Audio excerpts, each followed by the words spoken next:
இந்த நம்மளுடைய ஊரக வளர்ச்சி மற்றும் ஊராட்சி துறையின் கீழ் வந்து வாழ்ந்து காட்டுவோம் என்ற ஒரு திட்டத்தை வந்து நம்ம செயல்படுத்திட்டு இருக்கிறோம். நம்மளுடைய தமிழக அரசு இந்த திட்டத்தை வந்து ஒவ்வொரு காலகட்டத்திலும் வேறு வேறு பேரில் பண்ணிட்டு இருந்தோம். இப்போ 2019 வாழ்ந்து காட்டுவோம்ன்ற திட்டம் நம்ம பண்ணிட்டு இருக்கிறோம். இந்த திட்டத்தோட முக்கிய நோக்கம் என்னன்னு பார்த்தீங்கன்னா, ஊரக பகுதிகளில் உள்ள மக்களின் வாழ்வாதாரத்தை முன்னேற்றணும், அங்கே வறுமையை ஒழிக்கணும், அங்கே உள்ள மக்களுக்கான நிதி சேவைகளை வந்து வழிவகுக்கணுன்ற நோக்கத்தோடு தான், அவங்களுக்கு பொருளாதார வளர்ச்சியும் அவங்களுடைய வாழ்வாதாரத்தை மேம்படுத்துவதன் நோக்கத்தோடு தான் இந்த திட்டம் வந்து செயல்படுத்தப்படுகிறது.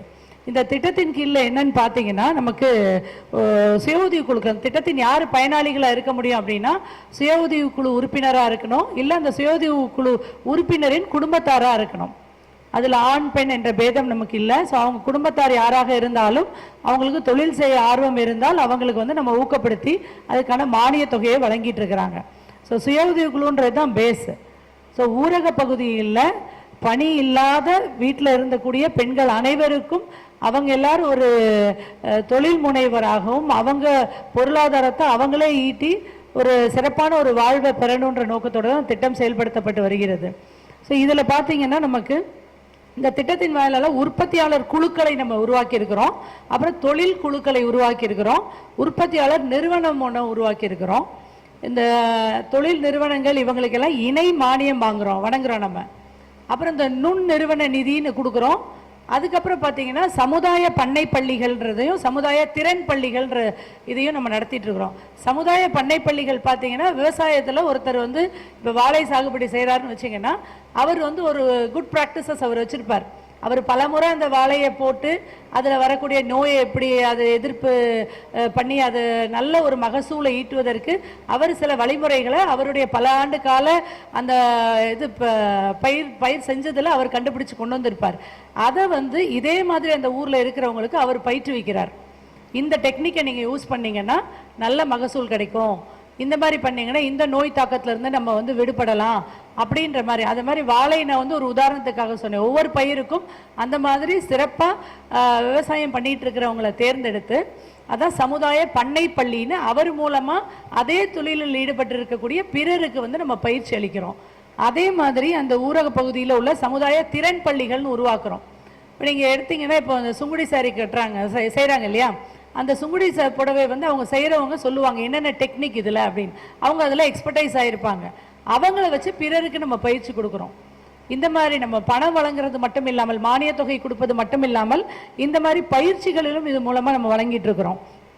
நம்ம மொத்தமாக மதுரையை பார்த்தீங்கன்னா, தொழில் குழுக்கள் இது வரைக்கும் 42 தொழில் குழுக்கள் நம்மக்கிட்ட இருக்கிறாங்க. அவங்களுக்கு 31,50,000 ரூபாய் இது வரைக்கும் நிதி வழங்கியிருக்கிறோம் 2019 இன்றைய தேதி வரை. அது மாதிரி உற்பத்தி குழுக்களை பார்த்தீங்கன்னா, இந்த அவங்களுக்கும் 108 குழுக்கள் உருவாக்கி அதில் வந்து தலா ஒவ்வொரு குழுக்கும் 75,000 ரூபா வீதம் 81 லட்சம் ரூபா தொடக்க நிதியாக இது வரைக்கும் கொடுத்துருக்குறோம். தொடக்க நிதி மானியமாக வழங்கப்பட்டிருக்கு. அடுத்து உற்பத்தியாளர் நிறுவனம். இந்த உற்பத்தியாளர்கள் குழுக்கள், நிறைய குழுக்கள் சேர்ந்து ஒரு நிறுவனமாக நம்ம உருவாக்குறோம். அந்த நிறுவனத்திற்கும் நம்ம வந்து 30 லட்சம் ரூபாய் நிதி உதவி வந்து வழங்கியிருக்கிறாங்க இது வரைக்கும். அடுத்து பார்த்தீங்கன்னா, நம்ம வந்து கோவிட் நிதி இப்போ நம்ம சொன்னாங்க இல்லையா, பாண்டிச்சேரி சொல்லும் போது அந்த கோவிட் காலத்தில் வந்து நிறைய பேர் வேலை இழந்துட்டோம். அன்னன்னைக்கு வேலைக்கு போய் சம்பாதிச்சுட்டு இருந்தவங்களுக்கும் வேலையெல்லாம் நின்றுருச்சு. எல்லா வேலைகளும் நின்று அப்படியே ஒரு பொருளாதாரம் எங்கேயுமே ஈட்ட முடியாத ஒரு நிலையில் வந்தப்போ நம்ம அரசு என்ன பண்ணாங்கன்னா, இந்த வாழ்ந்து காட்டும் திட்டம் மூலமாக அவர்களுக்கு நிதி உதவி வழங்கலாம் அப்படின்னு ஒரு திட்டம் இது பண்ணாங்க. அதில் வந்து இப்போ நிறைய பேர் வந்து வெளிநாட்டிலேயோ இல்லை வட மாநிலங்களோ வேலை செஞ்சவங்கெல்லாம் அவங்கவுங்க சொந்த ஊருக்கு வந்துட்டாங்க.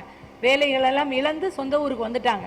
இப்போ பொருளாதாரத்துக்கு ஒன்றும் பண்ண முடியாது அப்படின்னு நினைச்சப்போ தான் வந்து அரசு என்ன பண்ணுச்சுன்னா, பெருந்தொற்று காலத்தில் கிராம வறுமை ஒழிப்பு சங்கம் மூலமாக ஒரு ஊராட்சிக்கு வந்து 1,25,000 ரூபாய் வீதம் நம்மளுடைய இது பஞ்சாயத்து லெவல் ஃபெடரேஷன் மூலமாக 4 லட்சம் ரூபா அப்படின்ற மாதிரி ஒவ்வொரு ஊராட்சிக்கும் பணம் ஒதுக்கீடு செய்து 50,000 ரூபாய் ஒருத்தருக்கு 1 லட்சம் ரூபாய் அப்படின்ற மாதிரி அவங்க செய்கிற தொழில் எவ்வளோ செய்கிறாங்கன்றதை பார்த்து அதன் ரீதியாக நம்ம இவ்வளோ பணம் ஒவ்வொருத்தருக்கும் கொடுத்தோம். அவங்க அதை வச்சு அந்த தொழிலை மேம்படுத்தி அந்த காலகட்டத்தில் அவங்களே தொழில் முனைவராக உருவாகி அவங்க தொழில் ஈட்டணுன்றது தான், நம்மளோட பொருள் ஈட்டணுன்றது தான் நோக்கத்தில் நம்ம பண்ணோம். அது ரொம்ப சக்ஸஸ்ஃபுல்லாக வெற்றிகரமாக நம்ம தமிழ்நாடு மாநிலம் முழுவதுமாகவே சிறப்பாக செயல்பட்டுச்சு.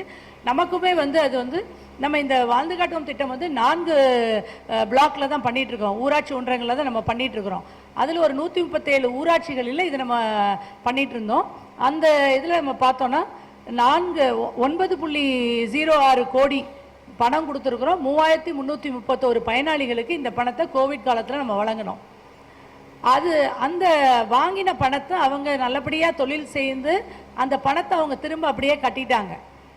அதில் கட்டினவங்களுக்கு திரும்பவும் நம்ம நிதி உதவி கொடுக்கலான்னு சொல்லிட்டு தான் நம்ம நானோ என்டர்பிரைஸ் ஃபைனான்சிங் ஃபண்டுன்னு அந்த நுண்நிதி கொடுக்குற ஒரு திட்டத்தை திரும்ப செயல்படுத்தியிருக்கிறோம்.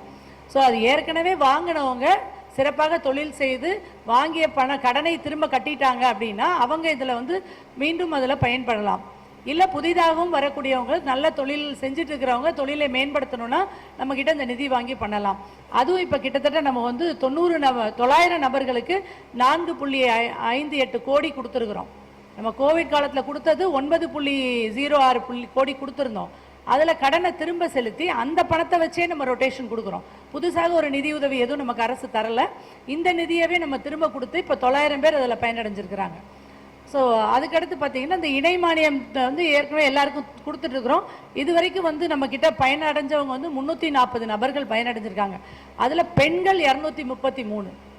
ஸோ இது பெண்களுக்கு பெரிய ஒரு வாழ்வாதாரம் கொடுக்கக்கூடிய ஒரு விஷயமா. ஏன்னா ஊரக பகுதின்னு சொன்னாலே பெண்களுடைய பொருளாதார மேம்பாடு அடைந்தால் ஆட்டோமேட்டிக்காக நம்ம குடும்பத்தோட மேம்பாடு நல்லபடியாக ஆகுன்றது தான் நம்ம நோக்கம். அதனால தான் சுய உதவி குழுக்களே நம்ம முதல்ல ஆரம்பித்தோம். ஸோ சுய உதவி குழு மூலமாக கொடுக்குற நிதி உதவி பற்றும் இல்லாமல் இந்த வாழ்ந்து காட்டுவோம் என்ற திட்டம் மூலமாகவும் அரசு இந்த நிதியுதவி வழங்கி கிராமப்புறங்களின் கிராமப்புறங்களை தொழிலில் மேம்பாடு பெற்ற ஒரு இதுவாகவும் அங்கே உள்ள வேலை வாய்ப்பை அதிகமாக உருவாக்குறது நோக்கத்தோடு தான் இந்த திட்டம் செயல்படுத்திட்டு இருக்கிறோம். ஸோ இதை இன்னும் மக்களுக்கு நிறைய கொண்டு போய் சேர்க்கணும் அப்படின்ற நோக்கத்தோடு தான் இன்றைக்கி இந்த பத்திரிகையாளர் சந்திப்பு வச்சுருக்கிறோம். தொடர்ந்து இது நல்லபடியாக செஞ்சிட்ருக்கிறோம். நமக்கு ஒவ்வொருத்தரும் ஒவ்வொரு ப்ராடக்டில் ஸ்பெஷலைஸ் பண்ணிட்டு வராங்க. இன்னும் நம்ம நிறைய இம்ப்ரூவ் பண்ண வேண்டியது இருக்குது. இன்னும் பிராண்டிங் பண்ண வேண்டியது இருக்குது, பேக்கேஜிங் இம்ப்ரூவ் பண்ண வேண்டியது இருக்குது. ஸோ நம்மளுடைய குவாலிட்டியை நம்ம இன்னும் நிறைய இம்ப்ரூவ் பண்ண வேண்டியது இருக்குது. இப்போ நம்ம ஓரளவுக்கு ஒரு சிறு தொழில் செய்கிற அளவுக்கு முன்னேறியாச்சு, ஸ்மால் இண்டஸ்ட்ரீஸ் லெவலுக்கு வந்துட்டாங்க. இன்னும் இதை பெரிய மெகா லெவலுக்கு கொண்டு போகிறதுக்கு அவங்களுக்கு நம்ம இன்னும் கொஞ்சம் அவுட்ரீச் கொடுத்தோன்னா மார்க்கெட்டிங்க்கோ பிற இது அவங்களோட ப்ராடக்டை இன்னும் என்ஹான்ஸ் பண்ணுறதுக்கோ அவங்களுக்கு உதவுன்ற நோக்கத்தில் தான் அரசு ஒவ்வொரு மாவட்டத்திலையும் இந்த பத்திரிகையாளர் சந்திப்பை வைக்கிறதுக்கான ஒரு முடிவெடுத்து அதை பண்ணிக்கிட்டு இருக்கிறோம். இது குறித்து உங்களுக்கு ஏதேனும் கேள்வி இருந்தால் நீங்கள் கேட்கலாம்.